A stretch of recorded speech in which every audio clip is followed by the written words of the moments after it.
Muhammad Al-Fatih adalah salah seorang raja atau sultan kerajaan Utsmani yang paling terkenal. Ia merupakan sultan ketujuh dalam sejarah Bani Utsmaniyah. Al-Fatih adalah gelar yang senantiasa melekat pada namanya karena dialah yang mengakhiri atau menaklukkan kerajaan Romawi Timur yang telah berkuasa selama 11 abad. Sultan Muhammad Al-Fatih memerintah selama 30 tahun. Selain menaklukkan Bizantium, ia juga berhasil menaklukkan wilayah-wilayah di Asia, menyatukan kerajaan-kerajaan Anatolia dan wilayah-wilayah Eropa. Al-Fatih resmi menjadi Sultan ketujuh Ottoman pada usia 19 tahun.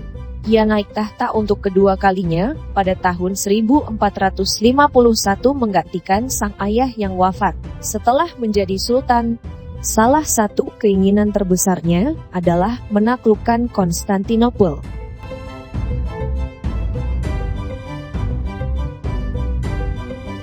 Demi menunjukkan kesungguhannya, Al-Fatih bahkan menyiapkan pasukan sebanyak 80.000 prajurit, 320 kapal, dan sebulan lamanya melakukan pengintaian.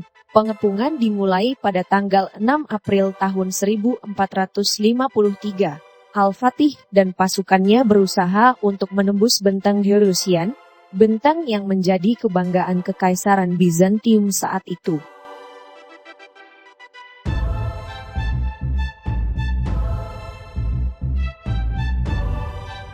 Al-Fatih sudah mengetahui jika pihak Bizantium memiliki persenjataan yang lengkap dan mumpuni. Selain pasukan kavaleri yang banyak, Kaisar Bizantium yaitu Konstantin XI pun memiliki senjata, katapel perang dan panah berapi.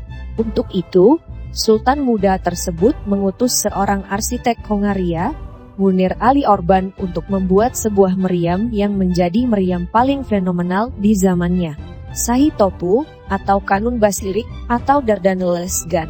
Meriam sepanjang 8 meter dengan berat 16,8 ton, dan berdiameter 750 mm.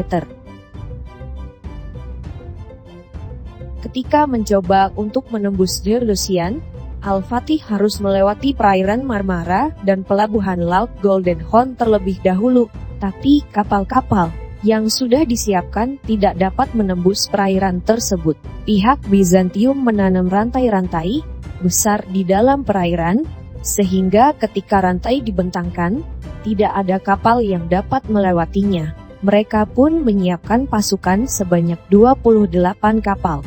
Taktik tersebut sukses menghentikan pergerakan Angkatan Laut Turki Ottoman.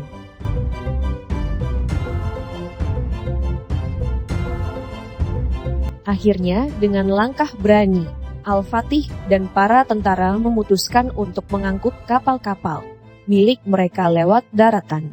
Mereka memilih jalan memutar melewati Galatia untuk sampai ke pantai utara pelabuhan Laut Golden Horn.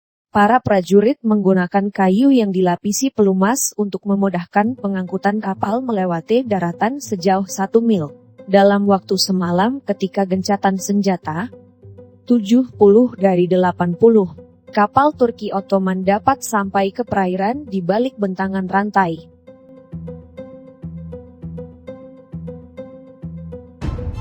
Pertempuran berlangsung selama 57 hari. Dimulai dengan masa pengintaian hingga penaklukan. Baik tentara Turki Ottoman dan Bizantium mengalami beberapa kali pertempuran dan juga gencatan senjata. Perang sengit antara keduanya pun tidak dapat dielakkan. Seolah tak mau kalah, Bizantium pun mengeluarkan taringnya. Mereka mengerahkan semua senjata yang dimiliki, meriam, katapel, panah, ombak, hingga timah cair yang ditujukan kepada para tentara Turki Ottoman. Entah berapa banyak darah pasukan baik dari pihak Turki dan Konstantin yang tertumpah di benteng agung Bizantium tersebut. Perang ini bahkan menjadi perang yang mengakhiri abad pertengahan karena berakhir pula kerajaan Dium akibat wafatnya sang raja, Konstantin XI saat pertempuran.